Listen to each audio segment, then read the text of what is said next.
எல்லா துயரத்துக்கு அப்புறமும் மனிதர்களுக்கு பசி எடுக்கத்தான் செய்யுது. மனிதர்கள் சாப்பாட்டை நோக்கி போகத்தான் செய்வாங்க. என்ன நடந்தாலும் சாப்பிடுவதில் மனிதன் நிறுத்தவே மாட்டான். நாங்கள் ஒரு நாள் ஒரு 11 மணிக்கு ரோட் சைடில் இருக்கிற ஒரு ஹோட்டலுக்கு போனோம். மூடிட்டாங்க. ஆனால் அந்த கடையில் இருந்த முதலாளி எங்களை பார்த்தோன்னே உட்காருங்கன்னு சொல்லிட்டு அந்த ஆளை கூப்பிட்டு தோசை போடுங்க அப்படின்னாரு. அந்த தோசை போடுறவன் சொன்னான், மனுஷன் ஒரு கெட்ட பிறவி சார், காலையிலேருந்து நைட்டு வரைக்கும் சாப்பிட்டுட்டே இருக்கான் அப்படின்னு சொன்னான். நாங்கள் இல்லை, ஆனால் அவனோட பாயிண்ட் ஆஃப் வியூவில் பார்த்தா அவன் 6 மணிக்கு கடைக்கு வந்து கல்லை போடுறான், ராத்திரி 11:30 மணி வரைக்கும் சாப்பிட்டுட்டே இருக்கான். யார் யாரோ சாப்பிட்றாங்க, ஆனால் அவனை பொறுத்த மட்டும் மனிதர்கள் இந்த நேரத்தில் சாப்பிட மாட்டாங்க அப்படின்னு எதுவுமே இல்லை. எனக்கு தோணியது உங்கள் பாயிண்ட் ஆஃப் கரெக்டு தாங்க, ஆனால் நான் இல்லையே, நான் இப்போ தானே சாப்பிட்றேன், நீங்கள் இப்போ தான் சார் வரீங்க, ஆனால் யார் யாரோ வந்துட்டே இருக்காங்க.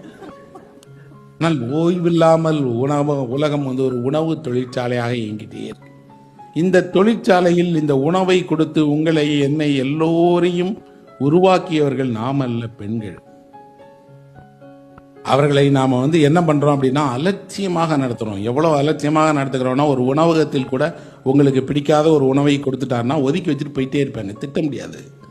காசு கொடுத்து வாங்கின உணவுங்கிறதுக்காக ஏதாவது ஒரு ஹோட்டலில் இருக்கக்கூடிய குக்கு கூப்பிட்டு இப்படியெல்லாம் சாப்பாடு பண்ணியிருக்கீங்க, உனக்கு அறிவு இல்லையான்னு கேட்க முடியாது. ஆனால் உங்கள் அம்மாவை, உங்களுடைய மனைவியை, உங்கள் தங்கையை நீங்கள் கேட்கலாம். அப்படி கேட்கலாங்கிற அந்த உரிமையை உங்களுக்கு யார் கொடுத்தா?